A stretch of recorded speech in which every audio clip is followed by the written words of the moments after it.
No, no, no, no! 22 disturbing SpongeBob moments, 7 levels. From an epidemic involving SpongeBob-shaped substances to one of the most disgusting episodes in the history of the show. These are the most troubling things ever to come from SpongeBob. We'll start with some weird and slightly unsettling things, but the deeper we go into the iceberg, the more disturbing we'll get. Let's start at the tip of the iceberg. Level 1. The Graveyard Shift. Are you open? Welcome to the night shift. The Graveyard Shift begins with Mr. Krabs forcing his employees into a brutal 24-hour schedule, basically turning the restaurant into a literal sweatshop where the employees have no chance to go home. But Squidward decides to take advantage while trapped with SpongeBob all night. He decides to terrorize his co-worker. You've never heard the story of the hash-slinging slasher? He comes up with this scary story of the hash-slinging slasher. A former fry cook, clumsy and desperate, accidentally severs his own hand while cutting patties. Now that alone is pretty grim, right? But then the story becomes about a man so afraid of losing his job that he straps a rusty spatula to his bleeding stump, creating a horrifying prosthetic. But the story grows darker, obviously. That same night, a bus strikes him down on the street. Even in death, he finds no peace. His employers fire him at his own funeral, adding more humiliation to his already tragic life. Now his ghost returns every Tuesday seeking revenge against anyone unfortunate enough to work the night shift. You know, like them. In Squidward's story, there are 3 clear warning signs. First, lights flicker on and off. Then a phone rings, but silence greets whoever answers. Finally, the ghost bus materializes, carrying its undead passenger across empty streets. The deceased fry cook emerges, spatula gleaming, ready to claim new victims. At this point, the story is feeding into workplace anxiety, the fear of incompetence, of accidents, of being disposable to your employer. The hash-slinging slasher represents the nightmare of every worker, being so expendable that even death won't end your suffering. You just keep being forced into misery. You know, like a night shift. Then the signs actually begin happening.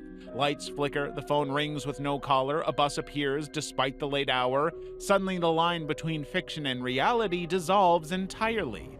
Both characters spiral into panic, clinging to each other as their worst fears seemingly manifest into reality. But it's not the slasher, it's just a nervous job applicant. So that should provide relief, right? Nope. The lights continue flickering because something else lurks in the shadows. Nosferatu. Yep, not a cartoon version, actual footage from the 1922 horror film. It's a genuine vampire materializing in this children's show. So, okay, Count Orlok's presence explains the flickering lights, but now we have something far more unsettling than any made-up ghost story.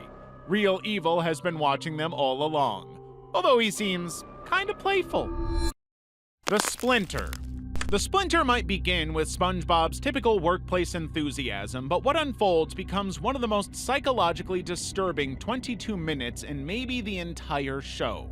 SpongeBob gets a tiny splinter embedded in his thumb. That's basically the whole plot. But SpongeBob's immediate reaction reveals the hypochondriac's classic pattern. A minor physical ailment becomes an all-consuming crisis. He cannot simply remove the splinter or seek proper help. Instead, his fear of being discovered with a workplace injury drives him into increasingly desperate behaviors to try and keep his job, which, by the way, is what hypochondriacs actually do. Minor symptoms are major drama, but they don't want actual medical attention in case they get told it's nothing. What makes this worse is the visuals. The visual appearance of the show escalates beyond typical cartoon gross-out humor into genuinely unsettling territory. When Patrick arrives to help, the episode abandons any pretense of comedy. He decides to hammer the splinter deeper into SpongeBob's flesh, and the show lingers on it for an uncomfortable length of time, forcing us to watch each hammer blow as the splinter drives further into the infected tissue, making it worse and worse. It's a level of body horror rarely seen in animation aimed at younger audiences, because it's disgusting. The splinter swells to balloon-like proportions, oozing yellow pus that drips visibly on screen. If finger turns purple, it pulsates, it produces an ungodly amount of discharge when the splinter is finally extracted. It's disgusting. But the show takes it further. Patrick decides to compress the injury with garbage, a disgusting idea that he claims will heal the wound. Obviously, we know that it's completely insane, but SpongeBob accepts this treatment because his anxiety has totally overwhelmed his judgment. At no point in this episode do we get any relief. Unlike typical SpongeBob episodes where everything kind of resets quickly, the splinter's progression feels genuinely painful and medically alarming. It has gross but realistic-looking symptoms that mirror actual medical emergencies, so it feels uncomfortably close to reality. Except the garbage thing. The show is pushing SpongeBob's hypochondria into genuine body horror. Dying for Pie. Dying for Pie begins with Employee Brotherhood Day, a terrible day like any other for Squidward, except this time he's forced to give SpongeBob a handmade gift. Rather than craft something himself, Squidward encounters a crew of pirates hawking what they casually mention are bombs disguised as pies. But when Squidward shows interest, they backtrack immediately, claiming they were joking about the explosive part. $25 later, Squidward walks away with what he believes is an ordinary dessert. Mr. Krabs, naturally, decides to quality test the pie, but when a single crumb hits the floor and detonates with enough force to blow out the back wall of the Krusty Krab, Squidward and Mr. Krabs are flung across town, leaving them stunned and horrified at what just happened. When they return, SpongeBob cheerfully thanks Squidward for the pie, confirming their worst fears. He has eaten the bomb. Mr. Krabs tells Squidward he knows what's coming. He's witnessed this exact scenario 11 times before, which is not at all suspicious. The bomb will detonate when it reaches SpongeBob's lower intestine, giving them until sunset at the latest. There's no hospital, no antidote, no way to reverse what's already in motion. SpongeBob will simply explode from the inside out when the timer runs down. Squidward transforms into a desperate companion like we've never seen, dragging SpongeBob through an increasingly frantic bucket list, hoping to make his final hours the best he's ever had. SpongeBob remains oblivious to his approaching demise, cheerfully participating while Squidward watches the clock the whole time. Eventually, sunset arrives and SpongeBob innocently begins counting down his final moments, though he still doesn't know. But when he hits one, SpongeBob doesn't explode. Because he never ate the pie at all. He'd been saving it in his pocket, planning to share it with Squidward. Squidward is not relieved. He's furious that SpongeBob did not pass away after he spent his day bonding with him. But then SpongeBob immediately trips, launching the bomb directly into Squidward's face.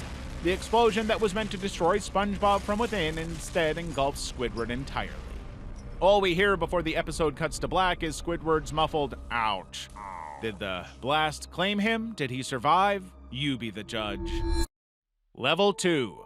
The Bully. In The Bully, SpongeBob introduces himself to a new student in driving school, Flats the Flounder. But instead of a hello back, Flats announces his intention to kick SpongeBob's butt for absolutely no reason beyond those 3 words. Suddenly, Flats starts drawing violent images of himself attacking SpongeBob and presenting them to the class. But while SpongeBob knows he's being threatened, Mrs. Puff keeps calling his work creative. From that point on, Flats relentlessly pursues SpongeBob.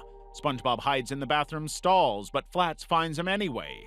When SpongeBob calls his best friend Patrick for help, he discovers Patrick and Flats are old college buddies who have been catching up over drinks, meaning that he has no allies. Patrick casually mentions that Flats has to go kick somebody's butt like it's just some casual weekend plan. SpongeBob has nobody. Even Mrs. Puff, the adult authority figure, makes everything exponentially worse. She tells Flats exactly what SpongeBob said about him using SpongeBob's name, then cheerfully explains that kicking someone's butt just means wanting to be friends. It's gaslighting, let's be real. Eventually, Flats escalates beyond threats. He steals a garbage truck and actively tries to run SpongeBob down in the street. But when the truck crashes and Flats ends up hospitalized, SpongeBob performs CPR for 5 hours to save his life because he's a good person. Yet Flats' first words upon waking up are confirming he still plans to attack SpongeBob, so there's no happy ending to this story. Flats eventually makes his way to SpongeBob's home to beat him up. He punches SpongeBob repeatedly for hours until he collapses from exhaustion, realizing that SpongeBob's spongy body absorbs the blows, leaving him physically unharmed. He delivers a speech about violence while his attacker lies unconscious on the floor. That's when Mrs. Puff enters, sees the scene, and immediately blames Spongebob, obviously. She threatens to kick his butt too, completing the institutional failure that has happened this entire episode. Every adult has either enabled the harassment, participated in it, or blamed the victim. The system protects perpetrators and punishes targets for existing. It's probably the most bleakly realistic episode of SpongeBob ever made. The Smoking Peanut. The Smoking Peanut begins at the Bikini Bottom Zoo's free day. Frustrated by a sleeping oyster Clamu, SpongeBob throws a single peanut at her, causing her to wake up and begin an endless soul-crushing wail that reverberates throughout the entire city. The tantrum is so intense that everyone in Bikini Bottom hears it. SpongeBob knows exactly what he did, but when questioned by zoo officials, he lies directly to their faces, claiming not to know who threw that peanut. The guilt begins eating away at him immediately, but instead of confessing, he watches as the entire town becomes obsessed with finding the criminal responsible. Patrick transforms into a detective, completely consumed by the investigation, wearing a Sherlock Holmes hat and examining every grain of sand and blade of grass as potential evidence. He wants to find the criminal, just like everyone else. Sandy becomes so enraged that she tears a phone book in half with her bare hands, promising violence against whoever hurt the gentle creature. Even Squidward can't sleep because the oyster's crying never stops. The entire city lives in a state of constant psychological trauma while SpongeBob maintains a facade of innocence. Then comes the gaslighting. Patrick, following clues that lead directly to SpongeBob's location, finds the bag of peanuts at the exact spot where SpongeBob was standing. When police arrive and present SpongeBob with the very peanut he threw, he continues lying about it. The investigation closes in and Patrick, innocent Patrick who was simply there, gets arrested for the crime. Yet Patrick immediately accepts responsibility for something he didn't do. SpongeBob's manipulation has been so complete that his best friend genuinely believes he caused the oyster's suffering. Only when Patrick faces punishment does SpongeBob finally break his silence and confess. But geez, man, it took you that long? Everybody knows the best way to avoid a personal crisis is to subscribe to our channel, but once you've done that, we can move down to the next level. I mean, the easiest way to avoid manipulation and suffering is to subscribe to our channel. Everyone knows that. All right, we can move down to the next level. Level 3, Krabby Land. At the beginning of Krabby Land, Mr. Krabs is, unsurprisingly, looking for a big money-making opportunity when summer vacation begins. Children are roaming Bikini Bottom with allowance money, and he, of course, wants every penny. So when kids ignore his restaurant for a free playground, his solution reveals something pretty unsettling, but unsurprising, about his character. He constructs Krabby Land from literal garbage. That includes rusty metal, broken appliances, and dangerous contraptions that act as playground equipment. And if I'm being honest, the Toaster Rodeo looks probably the most dangerous, but also kind of fun. Of course, he knows this junkyard carnage could seriously harm someone, so he prepares liability waivers disguised as innocent coloring books, ensuring that these kids unknowingly sign away their rights to compensation for the many injuries they'll inevitably suffer. To keep them distracted while he, them, Krabs promises the appearance of Krabby the Clown. He counts money while SpongeBob, in that costume, handles increasingly agitated children. When SpongeBob's bubble trick fails to impress, soap accidentally splashes into his eyes, making the kids laugh at his pain. Suddenly, something clicks in SpongeBob's mind. They enjoy watching suffering. You know where this is going. SpongeBob deliberately pours entire bottles of bubble solution into his eyes, allows tape to rip sections of his face off, tolerates a truck running over his tongue multiple times. He hires thugs to smash him with hammers and wrecking balls. And every single time, the children cheer louder with each act of self-harm. Krabs remains oblivious to SpongeBob's condition throughout. When SpongeBob staggers into the office without limbs, Krabs only worries about potential window damage from the kids using them as boomerangs. He calls SpongeBob selfish for even daring to complain about the situation when Krabs is making money from all this carnage. Eventually, Krabby the Clown arrives. It's just Krabs wearing a tomato nose and cheap tie. He immediately tries selling Krabby Patties to all the disappointed children, but when SpongeBob confronts him about broken promises, Krabs drops all pretense. He openly admits caring nothing for children's happiness, only their parents' money. He describes their feeble minds as easily manipulated by cheap attractions and worthless entertainment, his ideal customer. The episode obviously presents a businessman willing to physically endanger children for profit. He creates hazardous conditions, manipulates legal documents, and remains completely indifferent to actual harm occurring under his supervision. He's honestly just the most perfect businessman that has ever existed. And that's not a good thing. Can You Spare a Dime? Can You Spare a Dime presents one of the most unsettling workplace scenarios in the entire history of SpongeBob SquarePants. Mr. Krabs accuses Squidward of stealing his first dime, with no evidence, of course. But the accusation carries enough weight to terminate Squidward's employment immediately. However, Squidward quits in defiance, confident he'll find better opportunities elsewhere. So within days, he's living in a cardboard box in an alley, scruffy and desperate for anything. The episode shows him begging for spare change, his artistic aspirations crushed by his immediate survival needs. Not your usual upbeat SpongeBob story. SpongeBob discovers Squidward in this degraded state and offers him a place to stay, a simple act of kindness that quickly becomes an opportunity for systematic exploitation. Squidward not only accepts his help, he manipulates SpongeBob into becoming his personal servant. He demands SpongeBob wear a maid outfit, prepare meals to exact specifications, and cater to increasingly ridiculous demands. When SpongeBob serves alphabet soup spelling out "get a job," Squidward dismisses it entirely. Slowly, Squidward transforms SpongeBob's home into his personal kingdom, lounging in bed while SpongeBob works frantically to meet his needs. SpongeBob's growing exhaustion becomes extremely visible as Squidward's demands escalate, yet Squidward shows absolutely no awareness or concern for his friend's well-being. Meanwhile, Mr. Krabs maintains his position despite falsely accusing an employee of a crime that had no proof.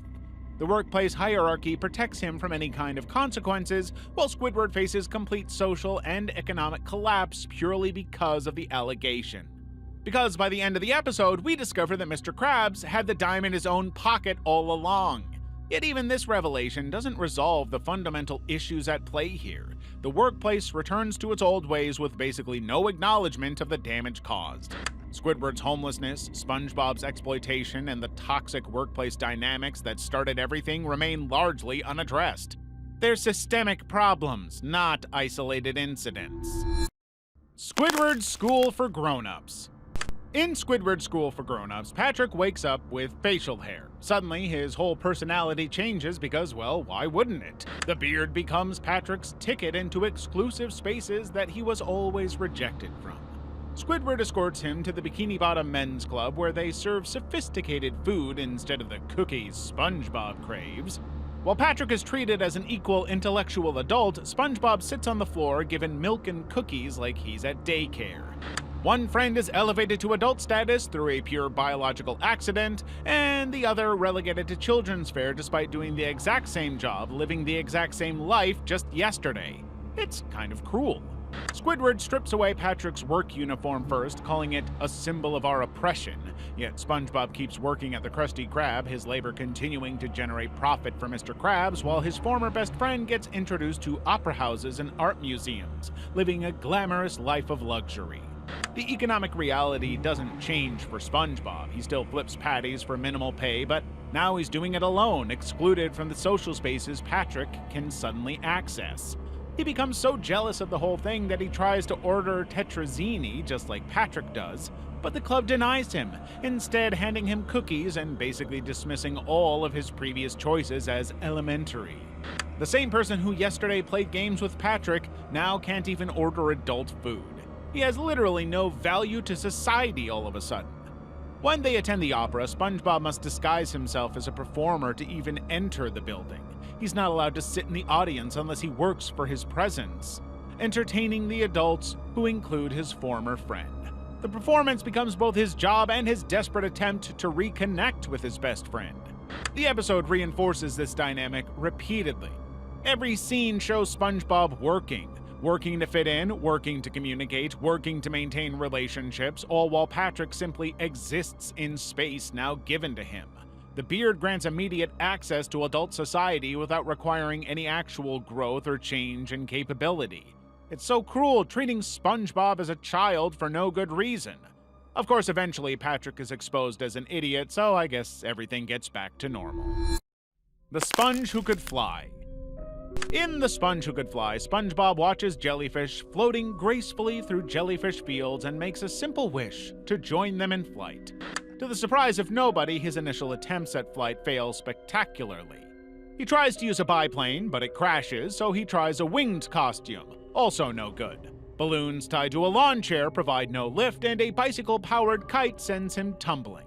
Each failure draws increasingly vicious laughter from the onlookers of Bikini Bottom, who continually mock his ambitions. The crowd forms organically, drawn by the spectacle of watching someone reach for something beyond their grasp. They kind of want to see him fail, and they do. But when SpongeBob defends his dreams, the mob reveals their own buried disappointments. One fish admits he wanted to be a concert pianist. Another had different aspirations entirely. I was supposed to be a concert pianist. So instead of finding solidarity in shared unfulfilled dreams, they channel their collective bitterness into rage against SpongeBob for daring to dream. They chase him like a pack of predators, forcing him to flee off a cliff where he crashes into trucks of mud and feather. Suddenly, he starts to fly. A hairdryer left in his pants during a phone call inflates them, granting him flight. It's a pure coincidence, of course, but suddenly the same people who ridiculed him begin celebrating. They crown him a hero, cheering as he helps with increasingly trivial tasks. But their admiration comes with strings attached. They demand more of his time, pulling him away from his original dream of flying with jellyfish. The requests escalate from reasonable favors to absurd demands. Every moment of his newfound ability is taken up by people who view him as their personal service provider. When SpongeBob finally tries to escape to Jellyfish Fields to pursue the simple joy that started everything, well, the mob doesn't react well. This time they're not just mocking him, they're hunting him down to force him back into servitude. Old Man Jenkins appears as a cannonball performer and deliberately destroys SpongeBob's pants, sending him crashing to the ground. So the same crowd that celebrated him moments before now holds a funeral for his ruined pants, mourning not his potential injury, but the loss of their personal flying servant. They never cared about him, only what he could do for them. Which pretty much sums up mob mentality. You're only loved as long as they get something from you. Level 4. Gone.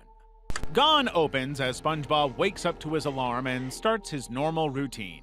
Gary doesn't come when called, but SpongeBob assumes that maybe he just got an early start. He heads to Squidward's house with a megaphone announcing it's time to wake up, but there's no response. Even Patrick's rock stays closed when SpongeBob knocks, so obviously something is going on, but SpongeBob doesn't grasp what's happening. At the Krusty Krab, he stands behind the grill all day waiting for customers who never come. There's no Squidward at the register, no Mr. Krabs in his office. The restaurant sits completely empty. When SpongeBob returns home that evening, Gary's food bowl remains untouched. And it's only then, after a full day of no interaction, that the realization hits him like a freight train. Everyone in Bikini Bottom has vanished. Where did everybody go? But instead of panicking or searching for answers, SpongeBob decides he must keep the memory of Bikini Bottom alive by living out their lives. He starts impersonating everyone using his gifted shape-shifting abilities. He becomes Squidward, Patrick, Mr. Krabs, even Mrs. Puff, just to keep up the illusion. But this coping mechanism crumbles when he tries to be Mrs. Puff and breaks down crying as a result. Then, something shifts in his brain. He realizes that with no one around, he can finally get his driver's license without any problems. So SpongeBob takes a boat home and names it Bodie. That's right, the loneliness has warped his perception so severely that he begins treating this inanimate object as his best friend. SpongeBob takes baths with Bodie, shares meals with it, even brings it jellyfishing as though it's Patrick 2.0. Now, we know from real-life research that isolation causes hallucinations, paranoia, and cognitive damage. And let's be real, SpongeBob exhibits all these symptoms. He creates a meat puppet of Patrick and holds conversations with it in his closet, and when he imagines Bodie watching them, SpongeBob becomes paranoid about his own delusions spying on each other. It's very odd. 3 weeks pass. SpongeBob writes in his diary about running when the coast is clear because by this point his grip on reality is completely shattered. But the episode ends with the cruelest twist. Everyone returns from National No Spongebob Day, a holiday specifically designed to escape him. They burned effigies of him while he suffered a complete psychological breakdown. It's an insanely cruel thing to do, but, well, that's Bikini Bottom, apparently. One-course meal. One-course meal opens like any other SpongeBob episode, with Plankton attempting another scheme to steal the Krabby Patty formula. But something goes wrong when Pearl shows up at the restaurant to see her dad. Plankton sees her and immediately panics, fleeing in terror back to the chum bucket. Mr. Krabs notices this reaction and realizes that his rival has a crippling fear of whales. Well, he can work with that. Krabs decides to exploit this phobia by disguising himself as Pearl and systematically terrorizing Plankton for really no good reason at all.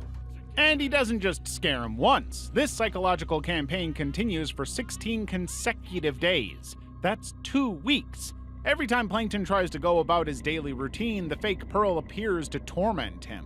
The relentless nature of this harassment becomes the episode's most disturbing element by far. Plankton can't eat, can't sleep, can't function normally because of this severe insomnia and nightmares where a demonic version of Pearl devours him and his family. It's a complete mental breakdown, shown in graphic detail, showing him trembling, paranoid, and unable to leave his car for fear of being eaten. What's worse is that nobody, from Karen, his computer wife, to SpongeBob himself, seems to grasp the gravity of the situation.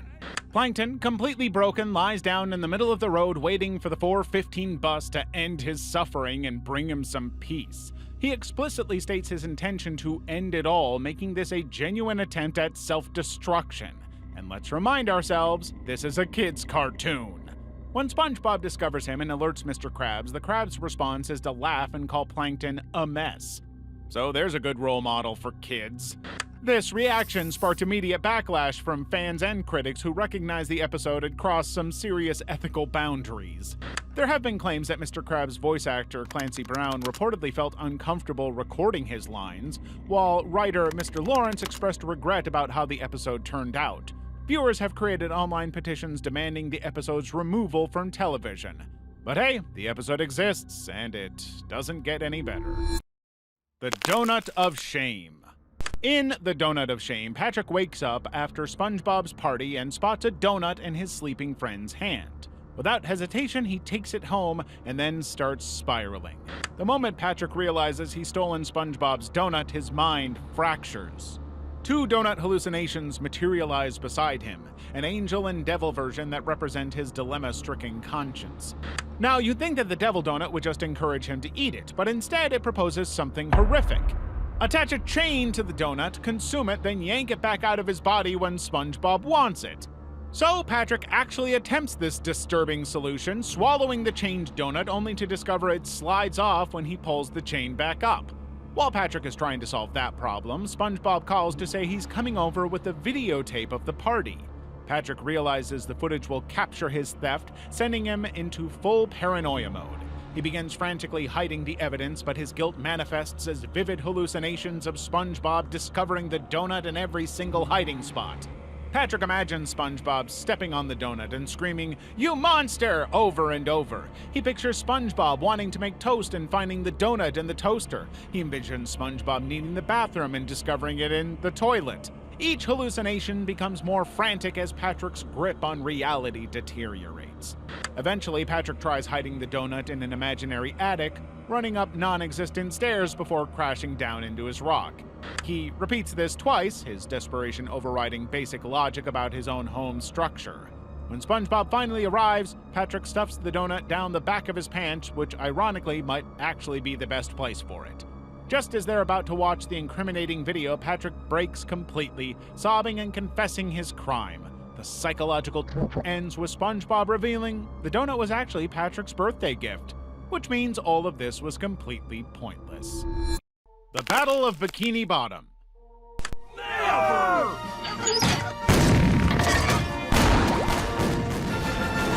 The Battle of Bikini Bottom begins with SpongeBob and Patrick stumbling into jellyfish fields where a war reenactment is taking place. Patrick claims it's the Battle of Bikini Bottom, a conflict between those who wash their hands and those who don't. The clean side supposedly lost, giving dirty people the right to avoid hygiene whenever they choose. But then SpongeBob discovers Patrick never washes his hands, and that revelation seriously horrifies him, especially remembering all the time Patrick's unwashed hands touched his tongue. Patrick interprets SpongeBob's disgust as a total rejection of their friendship. Suddenly, SpongeBob attempts to force cleanliness on Patrick through nail polish, soap bubbles, and teeth brushing. But Patrick retaliates by picking his nose and smearing the contents on SpongeBob, covering him in filth and using his dirty underwear as a weapon. By this point, the war reenactors, sensing genuine conflict, abandon the field because, they're actors, not real soldiers. Now SpongeBob and Patrick have crossed from playful argument into actual warfare. They roll into the Krusty Krab, continuing their battle with food as weapons, but the real climax arrives outside the restaurant. Patrick hoists a massive garbage container while SpongeBob inflates his body to maximum size, preparing to launch cleaning bubbles. Now this isn't cartoonish slapstick anymore, it's total warfare with improvised weapons of mass destruction. And guess what? Patrick emerges squeaky clean, SpongeBob covered in grime. Somehow, instead of reconciliation, they celebrate this outcome. Each character now has unlimited opportunity to pursue their obsessions. Patrick can spend endless time getting dirty again, SpongeBob can devote himself to constant cleaning. Everybody wins. The war reenactors witness this resolution and decide to end their historical recreation. SpongeBob delivers a speech about freedom of choice, convincing the uniformed soldiers to abandon military conflict for domestic activities, like knitting. But for a brief second, the episode decided to not only ruin a friendship we treasured, it also sent our two heroes into war, and forced them to spread their own propaganda. Level 5. SpongeBob Meets the Strangler. SpongeBob Meets the Strangler opens with a pretty typical SpongeBob fare, by which I mean littering complaints and police calls. Then the mask drops. This isn't about community service or good citizenship after all. This episode is about a dangerous criminal who makes it his life's mission to hunt down anyone who crosses him, literally. Meet the Strangler. Now, the Strangler doesn't just get angry when SpongeBob reports him for littering, he escapes police custody within minutes as though this is just part of what he does every single day. A typical criminal would typically make his first move to flee town or lay low, but not this guy. No, this guy immediately begins plotting revenge against a random citizen whose only crime was picking up trash. What makes this genuinely unsettling is the stalking behavior that follows. The Strangler doesn't just want quick payback. He systematically infiltrates SpongeBob's life by posing as his protector. Now, what makes this so horrific is that this mirrors real-world stalking patterns where the stalkers gain access to victims through deception and manipulation. The episode presents a textbook case of someone using a false identity to get close to their target. The Strangler spends hours following SpongeBob around, learning his routines, visiting his home, and positioning himself as someone trustworthy. He endures physical pain and psychological frustration just to maintain his cover, because he knows he has to do this just to get that moment where he can strike. Even more disturbing is how the show presents this as comedy. The Strangler's mounting frustration becomes the punchline while viewers watch someone being systematically hunted. SpongeBob remains oblivious to the danger, creating dramatic irony that also highlights how predators exploit trust and naivete. Eventually, the Strangler finally corners SpongeBob in his own home, having spent the entire day learning the layout and waiting for the perfect moment. This calculated patience sends the episode into genuinely threatening territory. Now sure, SpongeBob survives, luckily, but there is a clear implication that he isn't the Strangler's first victim.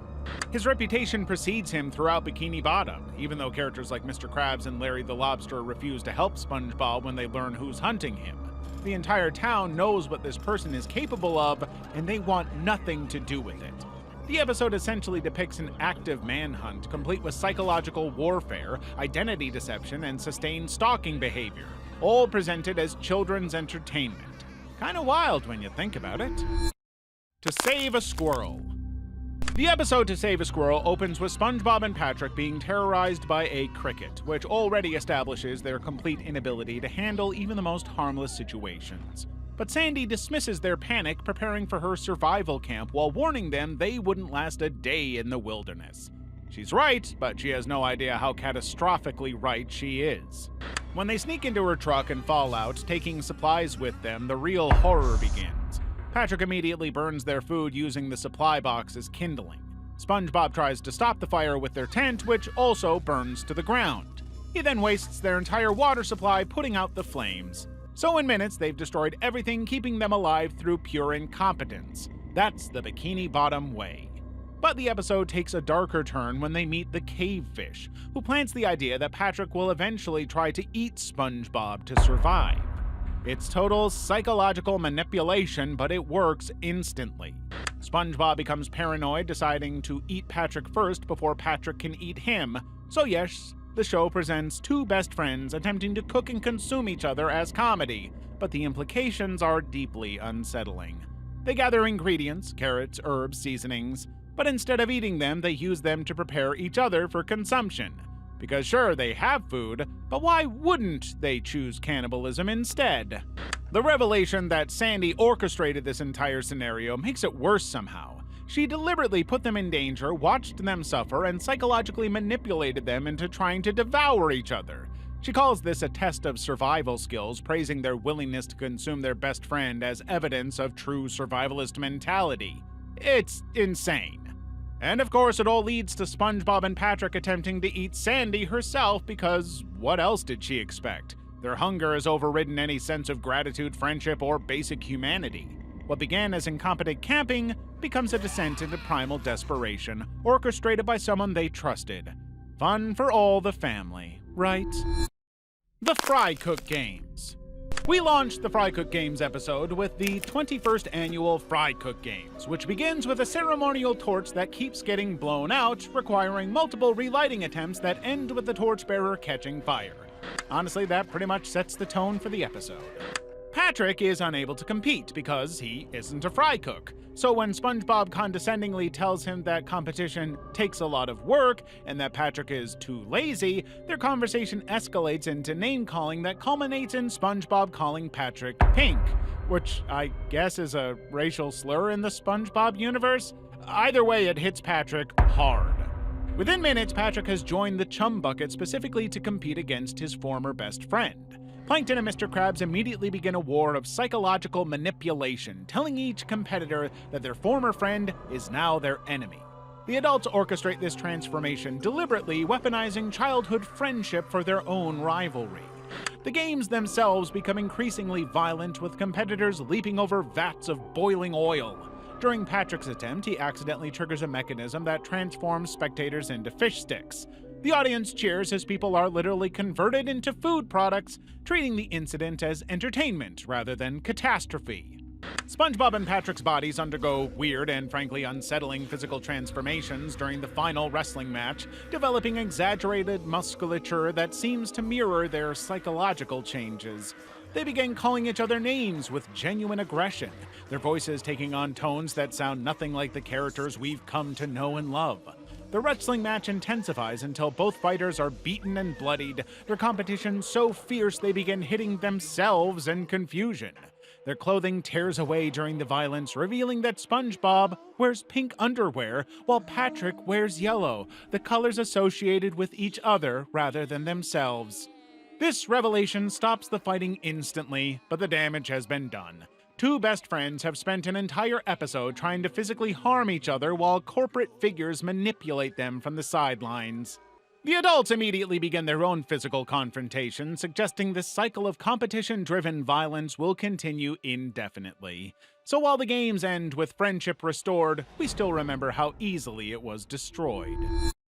Plankton's Army. Victory! Thy name is Plankton! Plankton's Army opens with Plankton sitting alone in his restaurant, defeated again by Mr. Krabs, when Karen suggests something that changes everything. "Get an army," she says. Well, you don't have to tell him twice. Plankton doesn't recruit strangers or mercenaries. He calls his family, his own relatives living in the backwoods, isolated from society, who haven't seen him in years. These aren't sophisticated criminal minds, they're simple folk who trust their educated cousin without question. That power dynamic becomes immediately clear when they arrive. Plankton, the college graduate, stands before his uneducated family members who call him by childhood nicknames, and he intends to manipulate the hell out of them. Plankton doesn't explain the real plan. Instead, he offers them something they can't resist: unlimited root beer. That bribery works instantly. No one asks what they're really signing up for, no one questions the ethics of it all or the morality. They just agree because someone they trust is offering them something they want. When Plankton reveals his true name is Sheldon, his family finds it hilarious, but he quickly recalibrates to get them committed to the cause. The psychological hooks are set. Plankton has leveraged family loyalty, isolation, and simple desires to create an instant criminal organization. The attack on the Krusty Krab unfolds with a disturbing amount of efficiency. These hillbillies, who moments before seemed harmless, now work as a coordinated unit to restrain people and break into private property. They tie up Mr. Krabs and Squidward in a bathroom while one of their own stands guard. Finally, they open the safe, allowing Plankton to read aloud the secret ingredient of the Krabby Patty: 4 heaping pounds of freshly ground plankton. Suddenly, the horror on their faces reveals they never considered what they might discover. They trusted their leader completely, never imagining he might lead them into something that would fundamentally disturb them. When they flee screaming, one admits he can't read, highlighting how Plankton specifically targeted the vulnerable and uneducated.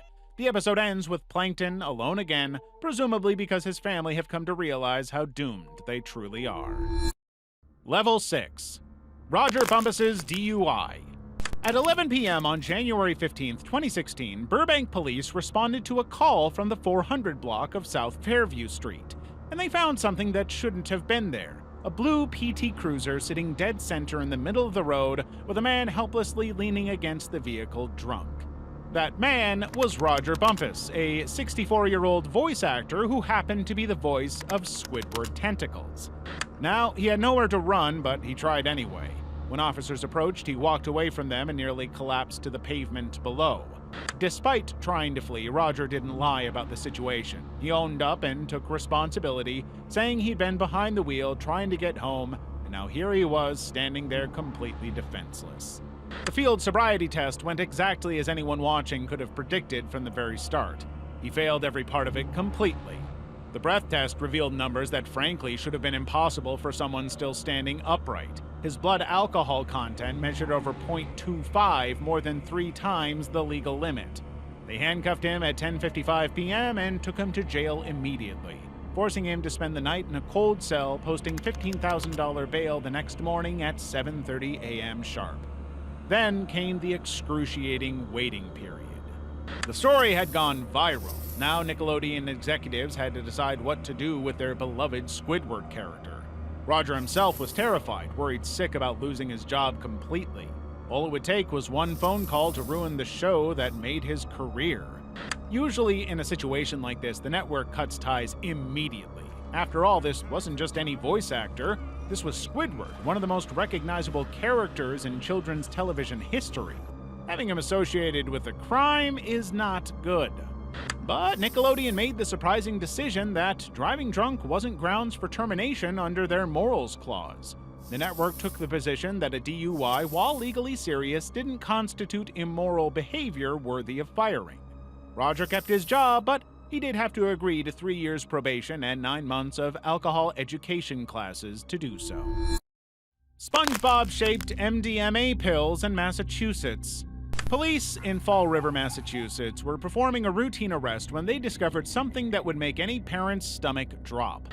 54 brightly colored pills shaped like SpongeBob SquarePants characters were hidden in Lucido Cruz Dubois' possession, each one containing MDMA. The pills depicted Patrick Star, Squidward Tentacles, and SpongeBob himself, crafted with enough detail to fool anyone at first glance into thinking they were toys or candy. But these weren't isolated finds. Similar discoveries were popping up across the globe, from Victoria, Australia, where yellow SpongeBob pills contain unexpectedly high doses of MDMA, to New South Wales, where rectangular SpongeBob tablets packed 200 milligrams, twice the typical amount. Because the pills looked exactly like candy, parents wouldn't think twice if they spotted one on a dresser or in a backpack. Children certainly wouldn't question picking them up, which means this was a deliberate attempt to blur the lines and potentially get children addicted to substances. Within months, police departments across the U.S. began to report seizing ecstasy shaped like Bart Simpson, Ninja Turtles, Mickey Mouse heads, and even presidential faces. Each design choice was targeting the imagery that children find most appealing and familiar, and some precedents for the elderly, I guess. Cruz Dubois was actually guilty of much more than just carrying party drugs. He was wanted for home invasion, armed robbery, and carrying an unlicensed firearm. The Spongebob pills were discovered alongside 1.9 grams of suspected crack, so he was much deeper into this world than anybody knew. What made these discoveries even more concerning was their timing around Halloween and back-to-school periods. The police specifically warned parents about these seasonal risks when colorful candies and treats were more common than any other time of the year. When the pills were tested, they discovered that the MDA concentrations varied wildly, with some containing doses high enough to cause hypothermia and death. If a child got their hands on that, it could be devastating. Edward Price's burglaries. Edward Price had a signature look. He was known in his community as Smack Man, notorious for prowling the waterside apartment complex near 17th and West Jackson in Tulsa, sporting bright yellow SpongeBob SquarePants shorts and matching socks. Between July 23rd and September 13th, 2022, he kicked in 5 front doors and left with electronics, guns, and televisions. But residents started noticing patterns. It was the same method every time. Doors splintered from forceful kicks, valuables stripped from apartments, but there was something else witnesses remembered: the SpongeBob clothing. Edward thought he was clever when he turned to Facebook Marketplace to unload his stolen goods. He uploaded photos of stolen iPads, cell phones, tablets, all positioned carefully for potential buyers. What he didn't consider was the background of those images. There they were again, those unmistakable yellow shorts featuring Bikini Bottom's most famous resident. Detectives connected the dots almost instantly.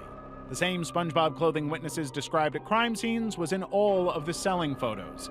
Edward had essentially created his own wanted poster advertising stolen goods while wearing his criminal uniform. It was unthinkably stupid. On September 16th, police arrived at his door with a search warrant. He was confused by the whole thing as officers moved through his apartment methodically, discovering inside the dryer the smoking gun. Those now infamous SpongeBob shorts and socks still warm from the wash cycle. The authorities recovered multiple televisions, cell phones, iPads, all stolen and organized with careful focus. But when they found the guns and ammunition everywhere, Edward faced charges for second-degree burglary, knowingly concealing stolen property, and possessions of a firearm in the commission of a felony. His criminal history was full of crimes he had gotten away with. Previous burglary charges had been dismissed when witnesses failed to appear in court, but this time he was betrayed not by a witness, but by a cartoon sponge. That had to sting. Level 7. Sir Armani Clark's death. Sir Armani Clark was 9 years old when he settled onto the living room couch next to his 6-year-old brother Honor to watch SpongeBob SquarePants. The family had moved from Reno to Las Vegas just 1 week earlier for their mother's new job, so the boys were still adjusting to their new home. SpongeBob was one of their favorite ways to calm down and enjoy their time together. In the apartment next door, Elazar Quintero was entertaining 2 women. He had a criminal history spanning drug possession and firearms violations, but today, he was going to prove why. He walked out of his bedroom carrying a rifle, pointing it toward the shared wall that separated his unit from the Clark family's home. He quoted an iconic line from the movie Scarface saying, "Say hello to my little friend." The gun fired, the bullet tore through the wall, and struck Sir Armani in the head before hitting Honor in the leg. Their mother Justine was in another room when she heard the boom, followed by Honor's whimpers. She ran to the living room to find her eldest son unresponsive, his head falling to the side. By the time he was rushed to the local hospital, he was pronounced dead.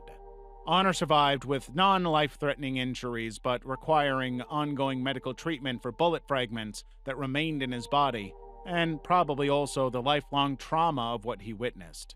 Quintero fled his apartment with multiple firearms immediately after the shooting. His friends later told police he asked them to hide weapons in their backyard to protect himself from the consequences. One witness, who was present during the incident, told investigators that Quintero appeared shocked when the gun discharged, as though he never expected to actually fire the weapon. The timing was particularly damning for him, though. He was supposed to appear in court just 2 days later for sentencing on charges of illegal firearm possession by a prohibited person.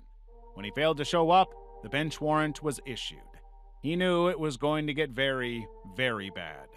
Police arrested Quintero 3 days after the shooting on March 10th. He was already facing charges related to possession of over 500 fentanyl pills, and authorities had been conducting a long-term narcotics investigation into his activities. 7 months later, in October 2023, Quintero was formally charged with second-degree homicide in connection with Soleimani's death. Justine Johnson's case. On September 16, 2021, Sutton Mosser had just turned 3 years old. Her mother, 22-year-old Justine Johnson, was living at her family's Skoda Township home with her 2 brothers, struggling through heroin withdrawal after weeks without sleep.